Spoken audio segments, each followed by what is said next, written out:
Então, iniciando o nosso videocast, falando sobre fato típico. O que vem a ser fato típico? A descrição da conduta criminosa na norma. O tipo penal descreve o crime e impõe a pena. Dentro da teoria do fato típico, eu já disse, existem 4 elementos numa conduta humana. Essa conduta humana pode ser dolosa ou culposa, um resultado, um nexo de causalidade e uma tipicidade. A tipicidade é a própria descrição da norma. O que não estiver dentro desses 4 elementos não será fato típico. A conduta humana pode ser dolosa ou culposa. O dolo tem os seguintes elementos: consciência e vontade. A consciência interna está no indivíduo. A vontade é exteriorizada através da conduta, do agir. Os crimes omissivos têm uma conduta quando o agente deixa de cumprir a sua obrigação legal. E nos crimes omissivos, normalmente, estão caracterizados através do verbo deixar. A principal omissão, a mais conhecida, é a omissão de socorro do artigo 135, pontos extremamente importantes para serem estudados. Com relação ao conceito de crime, os elementos do fato típico, então, são conduta, resultado, nexo de causalidade e tipicidade. Princípio da lesividade: não há crime se não houver lesão ao dano ao bem jurídico. Princípio da legalidade: não há crime sem lei anterior que o defina. Também não há pena sem prévia combinação legal, está no artigo 1º. Princípio da intervenção mínima: o direito penal só intervém naqueles casos mais graves, e na sua intervenção ele deve ser proporcional. E princípio da adequação social, gente, esse princípio é muito importante. Se uma conduta, mesmo que aparentemente estiver criminosa ou for criminosa, mas estiver adequada dentro de alguma regra de conduta, não haverá crime. Por exemplo, o princípio da adequação social: 2 boxeadores em um ringue de boxe. O boxe é um jogo, é um esporte regulamentado? Suponha-se que um boxeador, dentro das regras, nocauteie o outro, cause uma pequena lesão ao bem jurídico, integridade física. Ele vai sair do ringue de boxe direto para uma delegacia? Não, porque ele agiu dentro das regras do jogo. Isso se chama princípio da adequação social da conduta. Cuidado, só haverá adequação social se for uma conduta aceita, adequada e regulamentada. Por exemplo, regras de um jogo. Existem esportes violentos, mas não chegam a ser criminosos, porque obedecem ao princípio da adequação social da conduta. Pelo princípio da ofensividade, não há crime se não houver o quê? Lesão ou dano ao bem jurídico. O princípio da ofensividade requer obrigatoriamente que se identifique a lesão e o dano ao bem jurídico, caso contrário não haverá crime. Tá? Por isso que existe o princípio da bagatela, que também é chamado da insignificância. A primeira coisa que se identifica no princípio da insignificância é a ausência de lesão ao bem jurídico. E isso deve ser analisado pelo juiz em cada caso concreto. Parece óbvio, mas, por exemplo, o estado da Califórnia, nos Estados Unidos, se eu não me engano, tem uma lei na Califórnia que diz que se o crime for praticado sem violência e o prejuízo for de até $100, olha que é muita coisa, não haverá intervenção penal, isso se resolve na área civil. Então é como se a lei desse, isso é muito criticado nos Estados Unidos, desse uma carta de autorização. Você pode praticar um crime patrimonial de até $100 que você não vai ser processado criminalmente. As pessoas se sentem até encorajadas. Por isso que essa lei é muito criticada tecnicamente no estado da Califórnia. Aqui no Brasil não. Aqui no Brasil o critério não é legal. O critério é judicial. A aplicação do princípio da insignificância deve ser avaliada com prudência pelo juiz, de acordo com cada caso concreto. Eu prefiro o sistema brasileiro. Tá? Com relação ao princípio da legalidade, não preciso repetir, né? Não há crime sem lei anterior que defina, e também não há pena sem prévia combinação legal. E a lei penal somente pode retroagir se for mais benéfica ao réu. Esse é o princípio da retroatividade benéfica. Tá? O princípio da insignificância exclui a tipicidade, tá, gente? Uma vez considerado insignificante o crime, a própria tipicidade estará excluída, ou seja, o fato não será considerado sequer típico. Quais são as penas proibidas pela Constituição? Eu já falei para vocês do princípio da proporcionalidade. Para crimes mais graves, penas mais severas; para crimes mais leves, penas mais brandas, observado o justo e adequado princípio da proporcionalidade. Tá bom, quais as penas proibidas pela Constituição? Morte, caráter perpétuo, banimento, trabalhos forçados e cruéis. 5 penas que são proibidas pela Constituição expressamente. Isso em razão de um princípio maior, chamado humanidade. Tá? A pena deve respeitar os princípios da humanidade, ou também chamado de dignidade da pessoa humana, mas se você vir os dois se equivalem. Certo? Com relação à subsidiariedade, está muito ligado à subsidiariedade também o princípio da intervenção mínima. Tá? O direito penal só intervém nos casos mais graves, nos casos mais agressivos. Se não for tão agressivo assim, outros ramos do direito são suficientes para regulamentar a questão. A lei penal tem que ser clara, certa, objetiva.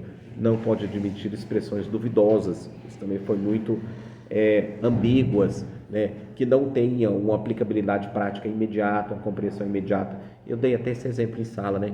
Aquele crime que tem lá no Código Penal, mostrei para vocês, ato obsceno. Como é que o juiz vai entender o que é ato obsceno de acordo com a carga de cultura dele? Para um juiz pode haver uma interpretação, para outro não.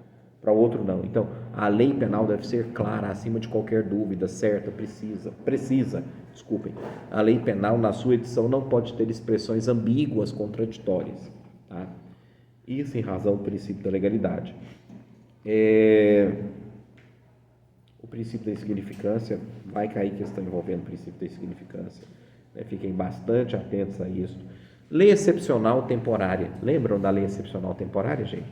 Elas se aplicam, mesmo que auto-revogadas, aos fatos praticados durante a sua vigência. Por que excepcional? Em razão de situações excepcionais. Qual foi o exemplo usado? Lei Geral de Tabelamento de Preços, lá na época do governo Sarney. E a lei temporária, que tinha prazo certo de vigência e término, foi a Lei Geral da Copa. Lembram que eu citei esses dois exemplos? Elas se aplicam mesmo que depois de auto-revogadas. Com relação ao tempo do crime, gente, o Código Penal adota a teoria da atividade, né? Também falado em sala. Considera-se praticado o crime no momento da ação ou da omissão, ainda que outro seja o momento do resultado. O indivíduo desfere tiros, disparos de arma de fogo contra outro, que vem sendo menor, por exemplo, né, um exemplo clássico, tendo 17 anos, mas a vítima só morre após o indivíduo completar os 18. Aí se aplica o ECA ou o Código Penal? Aplica-se o ECA. Mas a vítima morreu, ele já tinha feito 18, não importa, porque considera-se praticado o crime no momento da conduta, ação ou omissão, ainda que outro seja o momento do resultado. Gente, presta atenção. Crimes praticados contra o presidente da República sujeita-se à lei brasileira, contra a vida ou a liberdade do presidente da República, onde quer que se encontre. E crime praticado contra o patrimônio ou a fé pública do poder público, né? União, estados e municípios, também aplica-se a lei brasileira, onde quer que foi praticado. Existem representações comerciais do Brasil de órgãos públicos em várias partes do mundo, na maioria dos países. O Brasil é um país relevante e importante no contexto internacional, muito importante, muito mais importante do que a maioria dos 183 países do mundo. O Brasil tem aí a sua relevância entre quarto, às vezes quinto, sexto país do mundo. Então vejam bem que o Brasil tem representações internacionais de empresas públicas no mundo inteiro. Então, foi praticado um crime contra uma empresa pública brasileira na China, aplica-se a lei brasileira. Mas o criminoso nunca vai entrar no Brasil, mas ele vai ser condenado de acordo com as leis brasileiras. Tá? Isso é uma característica muito importante. Com relação ao tempo do crime, aplica-se a teoria da atividade, né?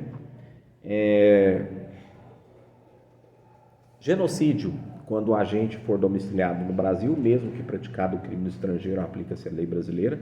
Eu recomendo fortemente que vocês estudem essas questões. E a questão do lugar do crime no direito penal internacional. Lembram do exemplo que eu citei para vocês em sala de aula? O exemplo clássico. O indivíduo estando na Argentina envia para o Brasil um pacote contendo drogas, tráfico internacional de drogas. Ele vai ser punido conforme a lei brasileira ou conforme a lei argentina, tanto faz. Né? O direito penal brasileiro reconhece a soberania do Estado estrangeiro e também aplica a sua lei. Tanto faz. Isso tem uma teoria, gente, é o artigo 6º do Código Penal. Teoria da ubiquidade no que se refere a crimes internacionais ou local do crime, quando praticado ou quando o crime toca o Brasil e outro Estado soberano. Tá? Teoria da ubiquidade. Sugiro fortemente que vocês estudem e também estudem sobre a questão da retroatividade e irretroatividade da lei penal. Lembrando que a lei penal retroativa, ou seja, que pode aplicar para fatos passados, é sempre a lei penal mais benéfica e nunca a lei penal mais severa. Tá? Por quê? Porque o direito penal lida com direito de liberdade. E sempre que a liberdade estiver em risco, você aplica a regra da lei mais benéfica. Certo, gente? Há alguma dúvida com relação a isso? Não. Isso é uma consequência até da última ratio, né? Isso é uma consequência até da última ratio, ou seja, o direito penal, já partindo para a conclusão até mesmo do vídeo, o direito penal não é regra. A aplicação do direito penal não é regra. A aplicação do direito penal é exceção. O indivíduo pode passar a vida inteira tendo regulamentações para os seus atos praticados por outros ramos do direito. Ótimo. Mas a partir do momento que ele é tocado e necessita da aplicação do direito penal e da aplicação da norma penal incriminadora, ele pode ter certeza que a vida dele está sendo regida pelo mais grave, pelo mais severo, pelo mais agressivo ramo de todos os direitos, que é o direito penal. Feliz daquele que nunca é tocado pelo direito penal, porque o direito penal tem sempre uma resposta muito severa, que é a pena. A pena criminal para o injusto praticado. Se diz em doutrina que o crime é a negação do direito e a pena é a sua reafirmação.